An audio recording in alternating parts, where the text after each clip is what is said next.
Je ne sais pas toi, mais j'aime cette présence. Alléluia. Est-ce que cette présence te fait du bien? Alléluia. Est-ce que cette présence te fait du bien? Gloire à Jésus. Alors notre thème, c'est de la prière à l'exaucement.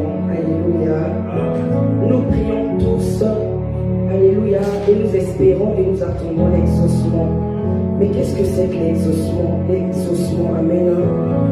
Moi, je le définis comme le fait d'atteindre son objectif. Amen. Si le péché s'est raté sa cible, l'exaucement c'est atteindre l'objectif. Alléluia.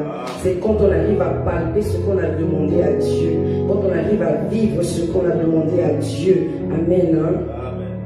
Mais pour arriver à l'exaucement, il y a plusieurs points, il y a plusieurs cases qu'il faut cocher. Alléluia. Alors moi j'ai relevé quelques points qui sont la foi principalement. Alléluia. On peut prier, mais nous devons avoir la foi. Tout le monde, tous les chrétiens prient. Alléluia. Mais tous les chrétiens n'arrivent pas à l'exaucement. Tous les chrétiens prient, mais tous les chrétiens n'ont pas la foi. Alléluia. Quand on prie et que quand on finit de prier, on commence à se questionner. On commence à s'interroger. On n'a pas la foi. Alléluia. Alors c'est difficile de vivre l'exaucement si tout de suite après notre prière, on remet en question ce dialogue qu'on vient d'avoir avec notre Dieu. Alléluia. Alors c'est difficile de vivre l'exaucement. Nous devons avoir la foi pour vivre, pour pouvoir entrer dans ce qu'on a demandé et qu'on attend. Alléluia. Gloire à Jésus. J'ai encore noté un autre point qui est de prier. Prier sans se lasser. Prier jusqu'à ce qu'on vive l'exaucement. Alléluia. Prier jusqu'à palper ce qu'on a demandé sans se lasser. Alléluia. Quand nous allons lire dans Matthieu 10, 23, Jésus va dire à ses disciples, quand on vous persécutera dans une ville, fuyez dans une autre.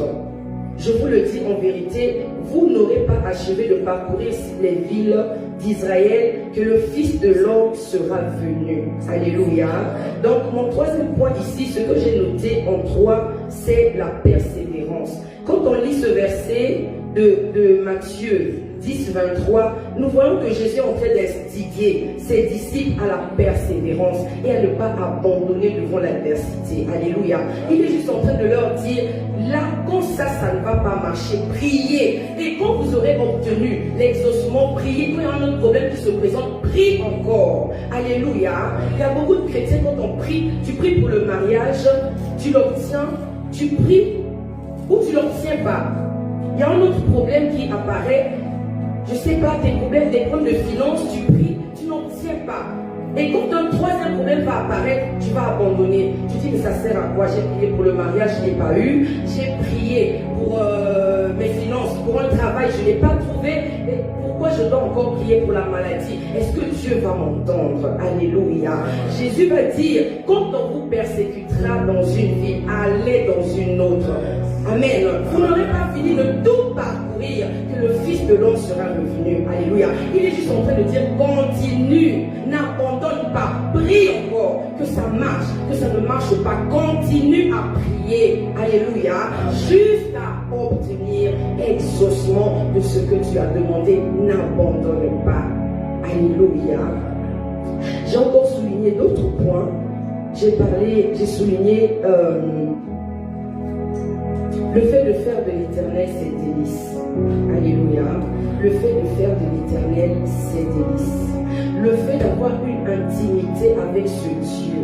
Souvent nous prions, nous sommes tellement concentrés sur ce que nous demandons que nous oublions à qui nous le demandons. Alléluia. Nous accordons tellement de l'importance à ce que nous demandons que nous oublions celui qui est capable de nous l'accorder. Amen. Au lieu de rechercher d'abord une intimité avec ce Dieu, faire de ce Dieu-là nos délices. Alléluia. Lui donner la première place dans nos vies. C'est comme si nous le mettons presque de côté et nous restons focalisés sur ce que nous demandons. Alléluia. Mais qui peut exaucer, qui peut nous offrir ce que nous demandons si ce n'est pas l'Éternel? Alléluia. Il doit d'abord occuper la première place dans nos vies. Il doit occuper la première place dans nos cœurs. Il doit être notre Dieu. Nous devons avoir une intimité avec lui. Nous devons lui donner une place particulière dans nos vies. Alléluia. On doit être proche, ami de ce Dieu, que quand nous venons dans sa présence, lui exposer une demande. Alléluia. Que nous puissions recevoir un retour. Mais si pour nous, il n'est qu'un distributeur de grâce, un distributeur de bénédiction, un distributeur je ne sais pas, de ce que nous demandons. Pour nous, on vient juste pour obtenir quelque chose et partir, et qu'on ne désire rien de plus avec lui. C'est difficile de vivre l'exaucement de ce que nous demandons. Alléluia. La persévérance. J'aimerais m'attarder sur le point persévérance. Alléluia. J'aimerais que tu viennes avec moi dans le livre de 1 Samuel. Nous allons lire l'histoire de Anne. Alléluia.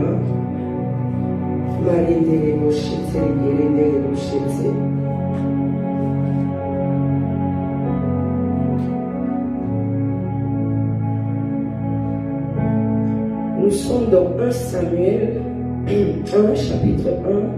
Je commence au verset 1. La Bible dit: il y avait un homme de Ramathaïm Tophim, de la montagne d'Éphraïm, nommé Elkana, fils de Jéroam, fils d'Eliou, fils de Tohu, fils de Djouf Éphratien.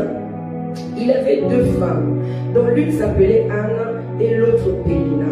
Pénina avait des enfants, mais Anne n'en avait pas. Chaque année, cet homme montait de sa ville à Silo pour se prosterner devant l'Éternel des armées et pour lui offrir des sacrifices. Là se trouvaient les deux fils d'Élie, Ophni et Phinée, sacrificateurs de l'Éternel. Le jour où Elkana offrait son sacrifice, il donnait des portions à Pénina sa femme et à tous les fils et à toutes les filles qu'il avait d'elle. Amen. Je vais aller au verset 7. Et toutes les années, il en était ainsi. Donc chaque année, Anne montait avec son mari, amen, pour aller se prosterner devant l'Éternel, pour aller adorer Dieu, amen, pour aller faire des offrandes à Dieu. Mais Anne ici n'avait pas d'enfant. On parle de pendant plusieurs années, toutes les années, quelques années, je ne sais pas combien d'années. Ça veut dire que ça a duré un bon moment, amen. Elle a continué à aller. Malgré que son problème durait, elle n'a pas abandonné. Elle a continué à aller encore et encore, encore et encore. Alléluia. Avant que je ne continue ici, parmi les points que j'ai souligné le fait de savoir se prosterner devant l'Éternel. Alléluia. Le fait de pouvoir lui faire confiance. Alléluia. Et le fait de savoir offrir à Dieu ce qui peut faire mal. Alléluia. Ce qui peut nous faire mal. Des offrandes de bonne hauteur. Alléluia. Pour pouvoir arriver à l'exaucement. La Bible nous dit ici que pendant chaque année, Anne montait. Anne priait. Anne pleurait. Alléluia. Mais elle n'avait pas toujours eu d'enfants. Pendant ce temps, sa rivale Pénina continuait à avoir des enfants. Amen. Jusqu'à ce que Anne arrive à comprendre par le Saint-Esprit qu'il fallait qu'elle fasse un don précieux à ce Dieu. Il fallait qu'elle signe un bon contrat, qu'elle négocie bien avec Dieu. Amen. Qu'elle apporte une offrande de bonne odeur à l'Éternel pour que l'Éternel puisse l'exaucer. Alléluia. Alors Anne va faire un vœu.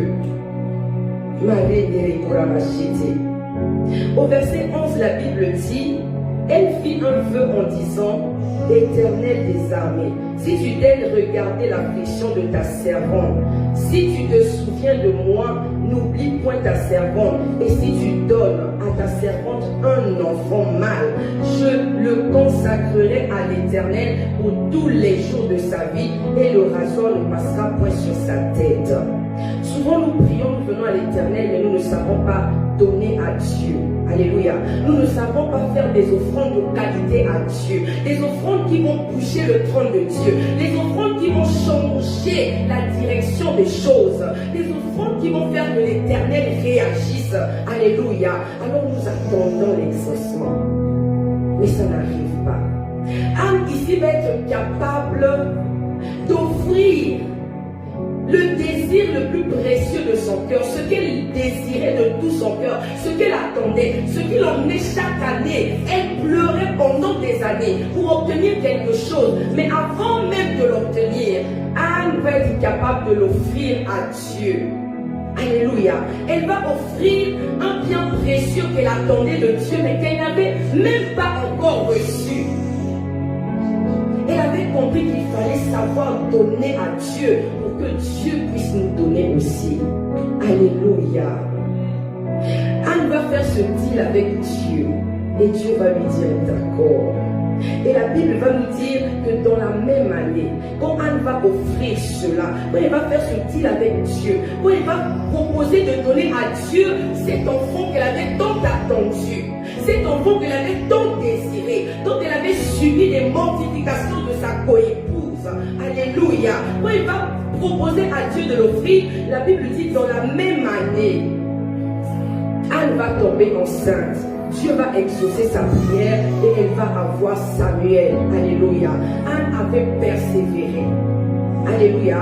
Dans sa démarche, on voit qu'elle a persévéré. Elle n'est pas allée une seule fois. Elle est allée chaque année. Elle a prié. Elle a prié et encore prié. Elle s'est prosternée. La Bible nous dit ici qu'il partait, lui et son mari, chaque année pour se prosterner devant l'Éternel. Alléluia. Elle savait se prosterner, elle savait prier, elle a pu persévérer jusqu'à obtenir et elle a su offrir ce que Dieu pouvait lui donner, ce qui était précieux pour elle. Alléluia. Je suis sûre qu'en faisant ce titre, elle avait mal au cœur, mais elle a cru que ce Dieu-là était capable de lui donner, ce Dieu était capable de l'exaucer. Amen. Malgré le fait qu'elle pouvait offrir cet enfant, elle a dû croire aussi que ce Dieu pouvait lui en donner d'autres. Alléluia. Parce que ce Dieu-là, il n'est pas un homme pour mentir, ni le fils de l'homme pour se repentir. Alléluia. Il dit que ceux qui se confient en lui ne seront point confus. Alléluia. Il n'est pas un homme pour mentir. Alors Anne va offrir cela à Dieu et Dieu va lui donner Samuel. Et après ça, Dieu va encore lui donner d'autres enfants. Elle a su comment dîner avec Dieu. Alléluia. Alors quand nous attendons l'exaucement, quand nous voulons voir la main de Dieu agir dans nos vies, nous devons savoir comment dîner avec Dieu. Nous devons savoir comment offrir à Dieu, quoi offrir à Dieu. Et ce qui fait mal, alléluia. Une autre histoire que j'aime bien, un exemple de persévérance, c'est l'histoire de Jacob. Alléluia. Jacob va fuir son frère qui voulait le tuer. Jacob va arriver chez Laban, son oncle. Alléluia. Après un mois, son oncle va lui demander, va lui dire, tu ne peux pas travailler pour moi gratuitement. Alléluia. Alors, que veux-tu comme salaire? Mais Jacob avait aimé Rachel. Alléluia. Alors il va dire, je vais travailler pour épouser ta fille Rachel. Laban avait deux filles, Léa et Rachel. Jacob va demander comme salaire la fille de Laban, son oncle Rachel, comme épouse. Et son oncle va lui proposer de travailler pendant 7 ans. Alléluia. Il va travailler pendant 7 ans, ce qui va représenter la dot pour prendre Rachel. Il va travailler pendant 7 ans et après les 7 ans, son oncle va le tromper. Alléluia. J'ai dit au début que l'exaucement, c'est quand on atteint l'objectif. Alléluia. Son oncle va le tromper. Nous allons aller dans la Bible. Je suis dans Genèse 29, 18. La Bible dit, Jacob aimait Rachel et il dit, je te servirai 7 ans pour Rachel, ta fille cadette. Et Genèse 29, 21. Ensuite, Jacob dit à Laban, donne-moi ma femme, car mon temps est accompli et j'irai vers elle. Donc après les 7 ans, il va demander Rachel. Mais son oncle va le tromper. Au verset 23, la Bible dit le soir, son oncle prit Léa, sa fille, et l'emmena vers Jacob qui s'approcha d'elle. Le lendemain matin, voilà que c'était Léa. Alors Jacob dit à Laban, qu'est-ce que tu m'as fait? N'est-ce pas pour Rachel que je t'ai servi? Mais Laban va lui dire, ça ne se passe pas comme ça dans notre coutume. On ne peut pas épouser la petite sœur avant d'épouser la grande sœur. Et il va lui demander de travailler encore 7 ans pour avoir Rachel. Au lieu de travailler que 7 ans, il va se retrouver à travailler 14 ans. Alléluia. Et il ne va pas refuser. Il ne va pas abandonner parce qu'il avait un objectif à atteindre. Son objectif, c'était d'avoir Rachel. Et tant qu'il n'avait pas eu Rachel, il pouvait continuer à travailler jusqu'à avoir Rachel. Alléluia. Il va encore travailler 7 ans et il va finir par avoir Rachel. Par là, la Bible est en train de nous pousser à la persévérance. À la persévérance. Parce que dans notre marche avec Dieu, dans notre vie sur terre, nous aurons des combats, nous aurons des oppositions. Alléluia. Le diable ne va pas nous lâcher. La Bible dit notre ennemi, le diable, rôde comme un lion rugissant cherchant qui dévorer. Il rôde, il essaie. Alléluia. Et il voit qu'il va lâcher. Mais tant qu'on ne lâche pas, lui non plus n'atteindra pas ses objectifs. Parce que lui aussi il a ses objectifs, d'éloigner les enfants de Dieu de leur objectif. Alléluia. Son but c'est d'éloigner les enfants de Dieu de leur objectif. Mais si nous connaissons nos identités, nous connaissons notre Dieu, et que nous restons focus sur notre mission, peu importe les vents, peu importe les oppositions, on ne va pas abandonner. Alléluia. Cette parole de Jésus qui dit, quand on vous persécutera dans cette vie, fouillez dans une autre, continuez jusqu'à ce qu'il revienne. Alléluia. Parce que Dieu, il est là présent. Alléluia. Le frère d'Eva a lu un verset ici, il a dit que les yeux de l'Éternel sont sur les justes et ses oreilles sont attentives aux cris des justes. Alléluia. C'est pas parce qu'une prière prend du temps, c'est pas parce qu'une demande prend du temps que Dieu n'a pas vu, que Dieu n'a pas reçu, que Dieu n'a pas entendu. Alléluia. Le frère John a lu ici l'exemple de Daniel qui avait prié. L'ange va lui dire, dès le moment que tu as prié, dès le moment que tu as eu la pensée de prier, ta prière avait déjà été exaucée. Alléluia. Sauf que l'ange qui venait avec la réponse avait été arrêté, avait été emprisonné. Alors l'exaucement n'est pas arrivé tout de suite. Pourtant Dieu avait déjà répondu. Mais il ne s'est pas arrêté au premier jour. Il a continué son jeûne et ses prières jusqu'au 21e jour. Alléluia. Jusqu'à ce que l'ange vienne avec la réponse. Jusqu'à ce que Dieu libère un autre ange qui va aller délivrer cet ange qui avait été pris en otage et que cet ange-là lui apporte la réponse de Dieu. Il a continué jusqu'à avoir l'exaucement. Alléluia. La prière, la foi, la persévérance. Faire de Dieu nos délices. Fais de l'Éternel tes délices et il te donnera ce que ton cœur désire. Il doit avoir occupé la première place dans nos vies. Il doit être plus important. La présence de Dieu dans nos vies doit être plus important que ce que nous manquons, que ce que nous désirons. Alléluia. Il dit tout ce que nous demandons en priant. En priant, croyons que nous l'avons déjà reçu et nous le ferons s'accomplir. Et tout ce que nous demandons en son nom, il nous l'accordera. Mais on doit croire qu'il peut nous l'accorder. On doit prier, alléluia, demeurer dans sa présence. On doit lui donner une place importante pour vivre l'exaucement. Alléluia. On ne doit pas abandonner aussi facilement. Une autre histoire, un autre exemple de foi et de persévérance que j'aime, c'est l'histoire de Job. Job qui va tout perdre. Job qui va tout perdre en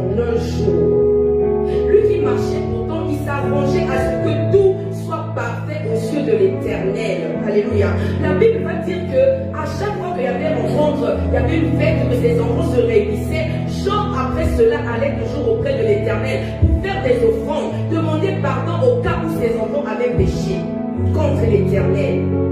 Il était là, attentif à la veuve, attentif à l'orphelin. Il savait faire des dons, des aumônes. Alléluia. Il s'attelait à ce qu'il soit droit devant l'Éternel, au point où Dieu va se fonder de Job devant Satan, quand Satan va venir l'accuser. Parce qu'il était droit devant l'Éternel. Alléluia. Mais malgré sa droiture, Dieu va permettre à Satan de toucher à ses biens, toucher à sa santé. Alléluia. Mais malgré ça, Job ne va pas dire: mais comment tout ceci peut m'arriver alors que j'ai tout fait bien? J'ai bien fait les choses. Comment Dieu peut permettre cela? Amen. Il ne va pas prendre la décision d'abandonner sa foi. Il ne va pas prendre la décision d'insulter Dieu, de se détacher, de s'éloigner de Dieu. Alléluia. Mais quand on va le pousser même à régner ce Dieu, à insulter ce Dieu, il va rester. Il va garder sa foi et l'espérance en ce Dieu. Il va dire: mon Rédempteur est vivant. Il se lèvera le dernier. Alléluia. Il ne va pas prendre sa souffrance, la perte de ses biens, comme étant un oubli, un rejet de l'Éternel. Non. Il va rester dans sa présence. Il va continuer à croire, malgré sa douleur, malgré tous les maux qui lui étaient arrivés. Alléluia. Il va continuer à croire en ce Rédempteur en disant qu'il est vivant et il se lèvera le dernier. Alléluia. Alors nous devons persévérer et nous devons croire en ce Dieu. Il n'abandonne pas ceux qui sont à lui. Alléluia. Ses yeux parcourent toute la terre et il vient au secours à ceux qui lui ont donné leur cœur. Alors si ton cœur est à Dieu et que tu pries, tu ne vois pas tout de suite, attends le temps de Dieu. Alléluia. Continue à prier, offre-toi à Dieu. Il faut savoir se prosterner, il faut savoir s'abandonner à Dieu. Alléluia. Et lui, il fera de nous ce qu'il veut. La Bible dit: tout concourt au bien de ceux qui aiment Dieu. Alors tous les événements qui nous arrivent, à partir du moment que Jésus est ton Seigneur et ton Sauveur, à partir du moment qu'il prend il occupe la première place dans ta vie, dans ton cœur, dans ton âme, dans ton esprit, dans ta maison, tout ce qui peut t'arriver ne peut que concourir à ton bien. Alléluia. Est-ce que nous sommes là? Tout ce qui peut t'arriver ne peut que concourir à ton bien. Alléluia. Mais pour ça, il faut atteindre cette dimension où ce n'est plus toi qui vis, mais c'est Christ qui vit en toi. Alléluia. Au point où quand les problèmes vont t'arriver, tu seras capable de te détacher de ces problèmes en disant à Dieu que ce n'est plus moi qui vis, c'est toi qui vis en moi. Ce qui veut dire que mes problèmes ne sont plus mes problèmes, ce sont tes problèmes. Alléluia. Mais nous devons atteindre cette dimension de Paul. Il va dire: j'ai été crucifié avec Christ. Alléluia. Et ce n'est plus moi qui vis, mais c'est Christ qui vit en moi. Mais ce n'est pas un slogan, c'est une vie de consécration, c'est une vie d'attachement à Dieu, c'est une vie d'abandon à Dieu. Alléluia. Autre chose, c'est de savoir rechercher la volonté de Dieu. Souvent nous prions selon nos désirs. La Bible dit: vous demandez, vous ne recevez pas parce que vous demandez mal, pour satisfaire vos désirs. Amen. Pour satisfaire votre chair, pour satisfaire vos passions. Alors on ne reçoit pas. Nous devons avoir cette capacité par le Saint-Esprit de rechercher la volonté de Dieu, de respecter la volonté de Dieu, demander la capacité de d'entendement, d'entendre et de discerner quelle est la volonté de Dieu pour nous. Alléluia. De pouvoir l'entendre, de pouvoir comprendre et de pouvoir obéir à cette volonté afin de voir l'exaucement. Si nous prions en dehors de la volonté de Dieu, nous ne verrons pas ce que nous demandons s'accomplir. Alléluia. Autre chose, c'est de garder les commandements de Dieu. C'est de garder la parole de Dieu, de vivre selon la parole de Dieu. Alléluia. Jean 15:7 va nous dire: si vous demeurez en moi, Jésus va dire: si vous demeurez en moi, et que mes paroles demeurent en vous, tout ce que vous demanderez, vous le recevrez. Alléluia. Nous sommes dans Jean 15, 7. Tout ce que si vous demeurez en moi et que mes paroles demeurent en vous, demandez ce que vous voudrez. Demandez ce que vous voudrez et cela vous sera accordé. Quand il dit demander ce que vous voudrez ici, il dit d'abord si mes paroles demeurent en vous.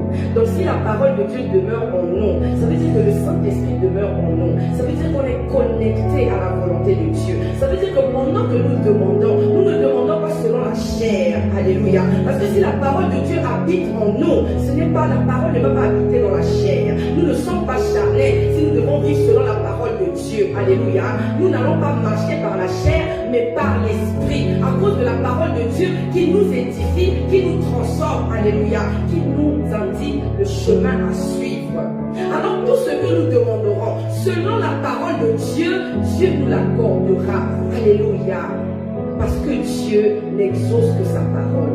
Dieu n'accomplit que sa parole. Et quand sa parole demeure en nous et que nous marchons selon sa parole, il n'y a pas d'autre choix que d'accomplir et de nous exaucer. Alléluia.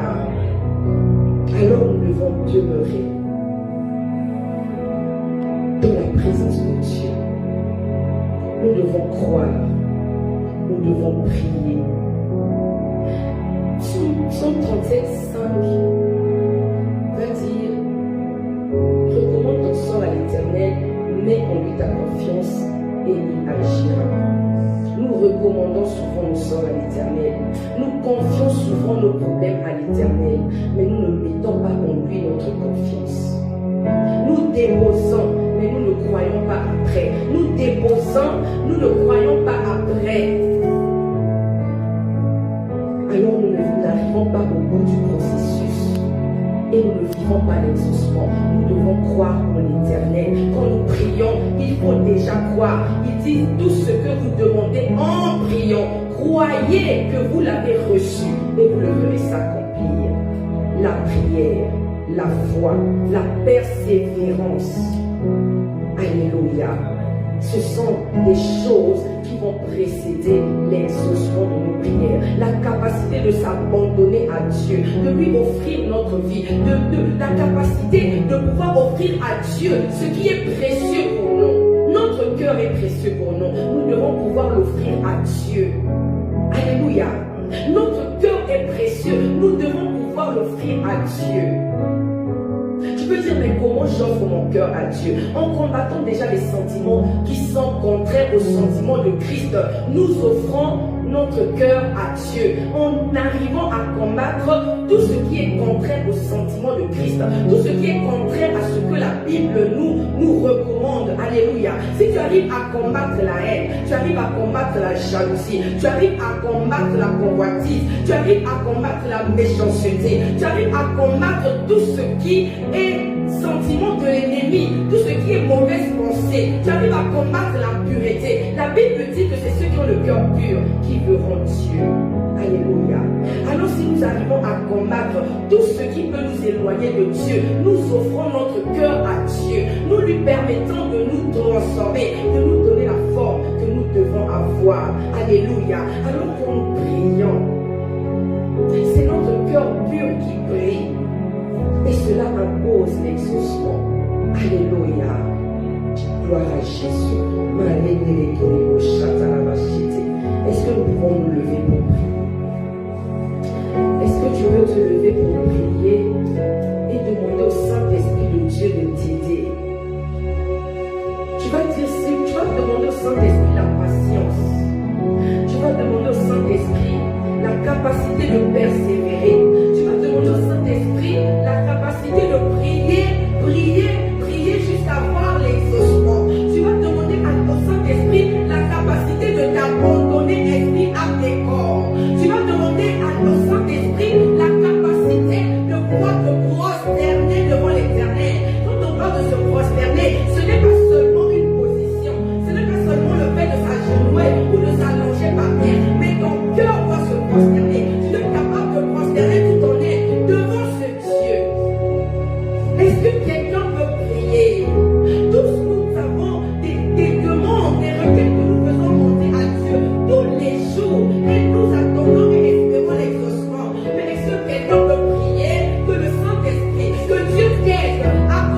les grâces qu'il faut avant de pouvoir vivre l'exaucement de tes prières.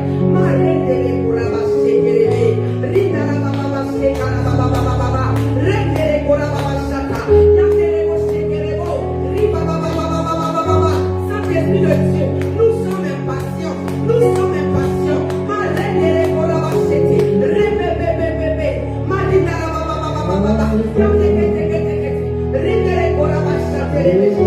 Oh, donne-nous la capacité de prier, de persévérer, même quand ça tue, même quand ça traîne, même quand ça prend du temps. Donne-nous la capacité d'attendre le Seigneur.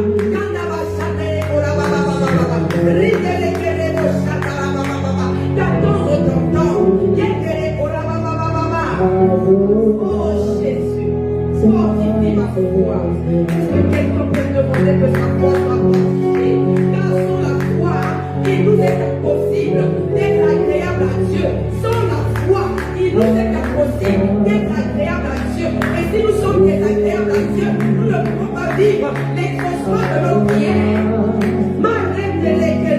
Est-ce que quelqu'un peut dire, oh Seigneur, je veux être agréable à toi. Je veux être agréable, Seigneur. Je veux être agréable, Papa. Fortifie ma foi. Élève ma foi.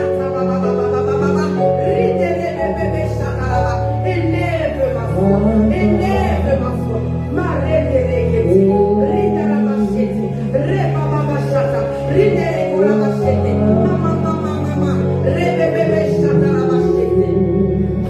Seigneur, donne-moi la capacité de respecter le temps Kairos.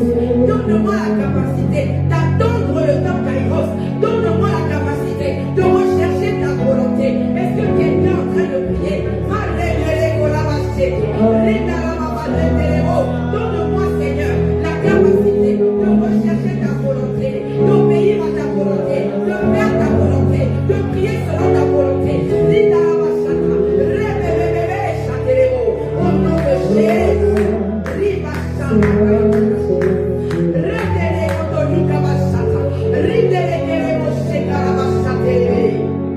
oh Jésus, oh Jésus, merci Seigneur.